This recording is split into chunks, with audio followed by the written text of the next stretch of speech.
Hello friends, welcome to your YouTube channel tuition time maths. जैसा कि आपने I hope कि आपने मेरी जितनी भी प्रीवियस वीडियोस थी मैथमेटिकल सेक्शन की, जिसमें हमने analysis of time series, vital statics, set theory, matrices and determinants, analytical geometry, probability, ठीक है, ये सारे टॉपिक्स हमने ऑलरेडी डिस्कस कर लिए थे। और जिन भी दोस्तों ने ये वाले टॉपिक नहीं देखे हैं, उसमें एक और पढ़ा था हमने, थ्योरी ऑफ एट्रीब्यूट्स भी हमने ऑलरेडी डिस्कस कर लिया है। तो जिन लोगों ने ये नहीं पढ़े हैं, तो मैं इन सब टॉपिक्स के जो लिंक होंगे मैं इस वीडियो की डिस्क्रिप्शन में प्रोवाइड कर दूंगा, तो वहां से आप देख लेना। अब कुछ टॉपिक्स हमें बच गए हैं, जैसे कि टेबुलेशन बच गया है, method of collecting primary and secondary data बच गया है, sampling and non sampling errors बच गया है, डेमोग्राफी बच गया है। अब हम इन चीज़ों पे ध्यान देंगे थोड़ा। तो आज का जो हमारा टॉपिक है, हम पढ़ेंगे थोड़ा स्टैटिक्स। स्टैटिक्स में कुछ बेसिक टर्म्स पढ़ेंगे, कुछ चीज़ें पढ़ेंगे। तो सबसे पहले बात है, स्टैटिक्स होता क्या है।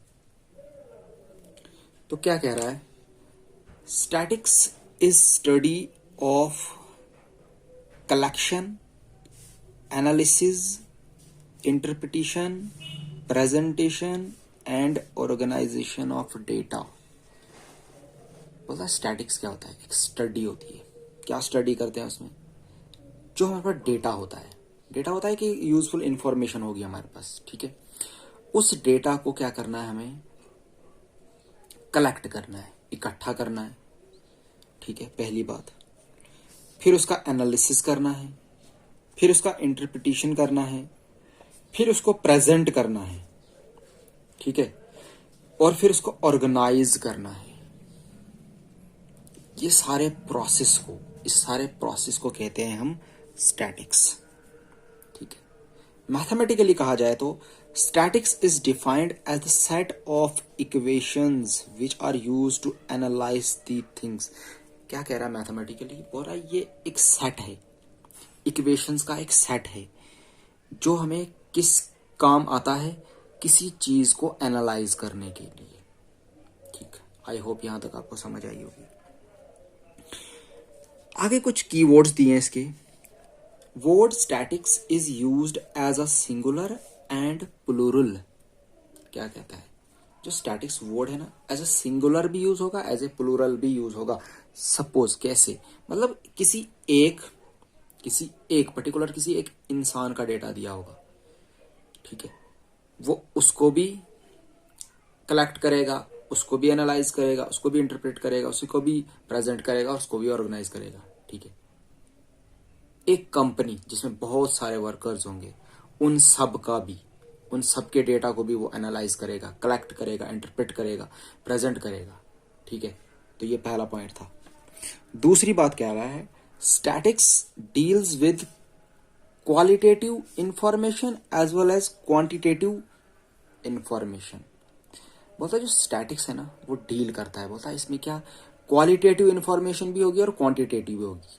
क्वालिटेटिव मतलब क्वालिटी में किस तरीके, क्वांटिटेटिव मतलब मिकदार, वो कितना है, क्षमता उसकी, ठीक है, इस इंफॉर्मेशन में भी डील करेगा। अगला कीवर्ड दिया है, statical result are not absolutely correct. बोलता है जो स्टैटिकल रिजल्ट आएगा ना, वो एब्सोल्युटली करेक्ट नहीं होगा, मतलब अप्रोक्सीमेट में ही आएगा।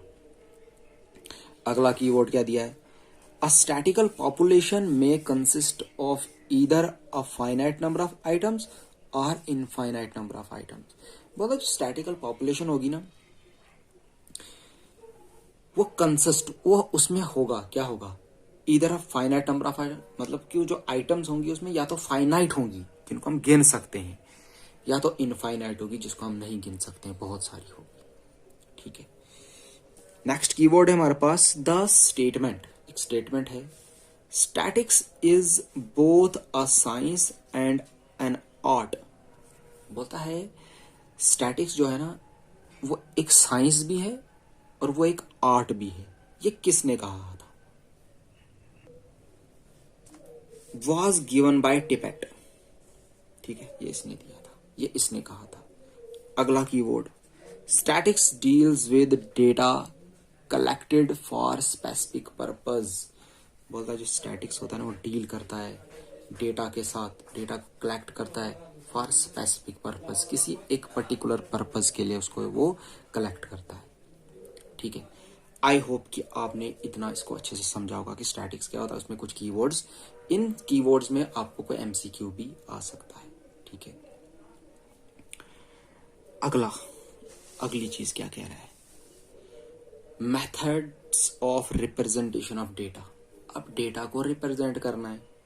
देखो हमने अर्लियर क्लासों में, मतलब जब हम छोटे, जो मैथमेटिक्स बैकग्राउंड से नहीं है उनके लिए कहना चाहता हूँ, उन्होंने 8th क्लास में, 9th क्लास में, 10th क्लास में कुछ चीज़ें पढ़ी थी जो मैं आपको बताऊंगा। हमारे पास कुछ इन्फॉर्मेशन दी होती थी, हम उनका एक टेबल बनाते थे जिसमें टेली मार्क्स करते थे, फ्रीक्वेंसी लिखते थे। ठीक है, या तो हमारे पास कोई इन्फॉर्मेशन दी होती थी, हम उसको ग्राफ बनाते थे, या तो लाइन ग्राफ बनाते थे, या तो उसका बार ग्राफ बनाते थे, या तो हम उसका पाई ग्राफ बनाते थे। बहुत सारी चीज़ों से हम उसको रिप्रेजेंट करते थे।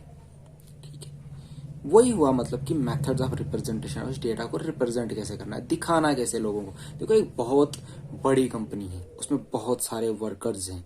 ठीक है, बहुत सारे वर्कर्स हैं, उन वर्कर्स की डिटेल अगर हमें बतानी होगी, as for example as a salary, उनकी सैलरी कितनी कितनी है, तो हम उनको एक पर्टिकुलर डिवाइड कर देंगे कि 10,000 से लेके 15,000 के बीच में जो सैलरी लेते हैं वो कितने हैं, 15,000 से लेके 20,000 के बीच में जो सैलरी लेते हैं वो कितने हैं। मतलब इस तरीके से हम उसको डिस्ट्रीब्यूट करते हैं, एक टेबल बना देते हैं, तो जिससे हमें पता चल जाता है शॉर्टकट में कि इतने पर्सन्स हैं, इतने वर्कर्स हैं, उनकी इतनी सैलरी है, इतने वर्कर्स हैं, इनकी इतनी सैलरी है। ठीक, तो methods of representation of data में सबसे पहली जो बात आती है वो आती है टेबुलर फॉर्म। टेबुलर फॉर्म होता है एक सिंपलेस्ट फॉर्म, टेबल बना के इंफॉर्मेशन दिखानी है लोगों को। ठीक है, वो भी हम डिस्कस करेंगे डीपली। अगला है सेंट्रल टेंडेंसी ऑफ डेटा। ये वाला जो वर्ड है सेंट्रल टेंडेंसी ऑफ डेटा, ये आपने बहुत बार सुना होगा। अगर नहीं सुना होगा तो आपने सुना होगा मीन निकालना डेटा का, मोड निकालना, मीडियन निकालना, ये तो सुना ही होगा। तो इन सभी, और एक चीज और इसमें होती है रेंज, एक और चीज होती है रेंज। ये सारी चीजों को ही हम कहते हैं सेंट्रल टेंडेंसी ऑफ डेटा। अगला, जब ये सेंट्रल टेंडेंसी ऑफ डेटा मतलब कैपेबल नहीं हुआ किसी डेटा को रिप्रेजेंट करने के लिए, ऐसा भी डेटा आया जिसको सेंट्रल टेंडेंसी ऑफ डेटा की मदद से हम रिप्रेजेंट नहीं कर पाए, हम उसको दिखा नहीं पाए, तो उसके लिए एक और मेथड आया, measures of dispersion. That means scatter, मतलब जो डेटा फैला होगा, डिस्पर्ज होगा, उसको कैसे मेजर करना है, उसको कैसे रिप्रेजेंट करना है। ठीक है, उसको कैसे हमें दिखाना है।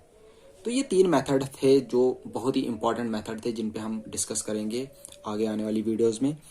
तो आज जो करने वाले हैं हम, सबसे पहले वाला वो है हमारा टेबुलर फॉर्म। बहुत ही इजी है ये, बहुत ही सिंपल है ये।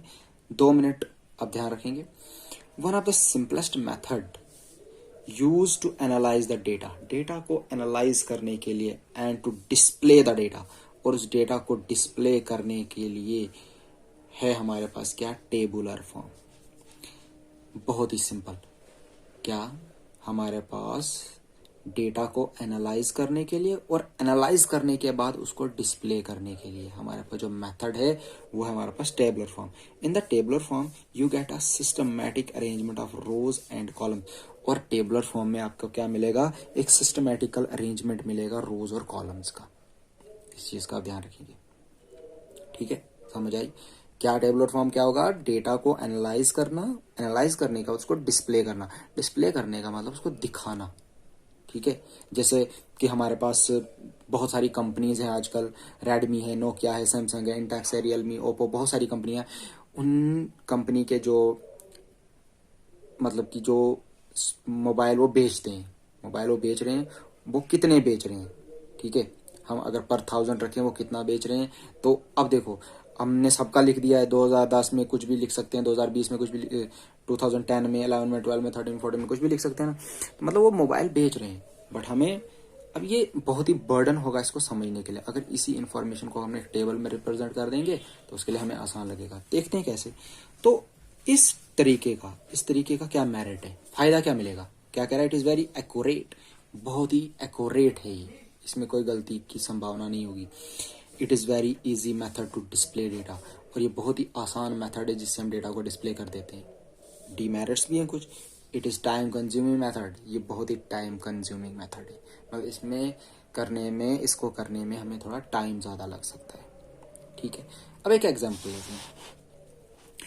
For example, the table below shows the number of mobile phones that were sold by the showroom in year from 2010 to 2014 पर थाउजेंड। हम पर थाउजेंड मोबाइल की बात करेंगे, मतलब 1000 मोबाइलों में उन्होंने कितने कितने बेचे। ठीक है, तो एक टेबल बना रहा हूं मैंने बताया था आपको। इस टेबल में क्या होगा, एक फाइनाइट नंबर ऑफ रोज होंगे और फाइनाइट नंबर ऑफ कॉलम्स होंगे। देखो ये जो इस तरीके से होते हैं, ये वाले ये होते हैं रोज, 1 2 3 4 5 6, ये होगी रोज। डाउनवर्ड हो गए इसके कॉलम, ठीक है, ये हो गए इसके कॉलम्स। मैंने क्या किया, जो पहला रो था इसमें मैंने कंपनीज के नाम लिखे, Redmi, Nokia, Samsung, Intex, Realme, Oppo, एटस्ट्रा, और भी कोई हो सकता है उसका भी लिख सकते हैं।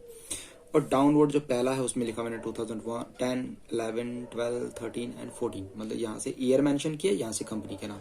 अब देखो 2010 में जो रेडमी कंपनी है उसने 540 मोबाइल बेचे आउट ऑफ 1000 की बात करेंगे हम। ठीक है, 2011 में 675। तो सिमिलरली 2014 तक उसने इस तरीके से मोबाइल बेचे।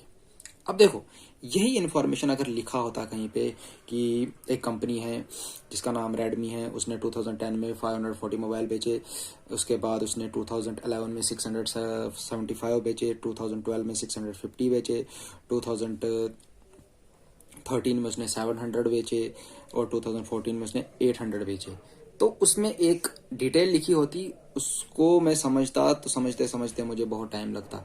तो इस टेबल की मदद से मैंने सिर्फ नज़र मारी, मुझे पता ये पूरा जो कॉलम है, इस पूरे कॉलम में मुझे पता चलेगा कि रेडमी ने 10 में कितने बेचे, 11 में कितने बेचे, 12 में, 13 में और 14 में कितने बेचे। और सिमिलरली नोकिया की बात आई, 10 में उसने कितने बेचे, 11 में उसने कितने बेचे, 12 में उसने कितने बेचे, 13 में उसने कितने बेचे और 14 में उसने कितने। फिर सैमसंग का भी, इंटेक्स का भी, रियलमी का भी और ओप्पो का भी। मतलब ये हमने एक इन्फॉर्मेशन को प्लॉट कर दिया, डेटा को एनालाइज किया, एनालाइज करने के बाद उसको हमने डिस्प्ले किया with the help of table. तो ये था हमारा टेबुलर फॉर्म। ठीक है, आई होप कि आपको ये समझ आई होगी। और लास्ट पे एक बात और, जो हमारी आने वाली नेक्स्ट वीडियोस होंगी, आप आज से आप कनेक्ट रहना स्टार्ट कर लें कि आगे से जितनी भी, अब आज के बाद हम फिर से कंटिन्यू करेंगे, जितनी भी वीडियोस हमारी पेंडिंग है उनको हम डिस्कस करेंगे, जितने भी टॉपिक्स हैं उन सबके एमसीक्यूज भी करेंगे। ठीक है, तो आप कनेक्ट रहें, आज के बाद आपको कंटिन्यूसली वीडियोस मिलती रहेंगी। Thank you.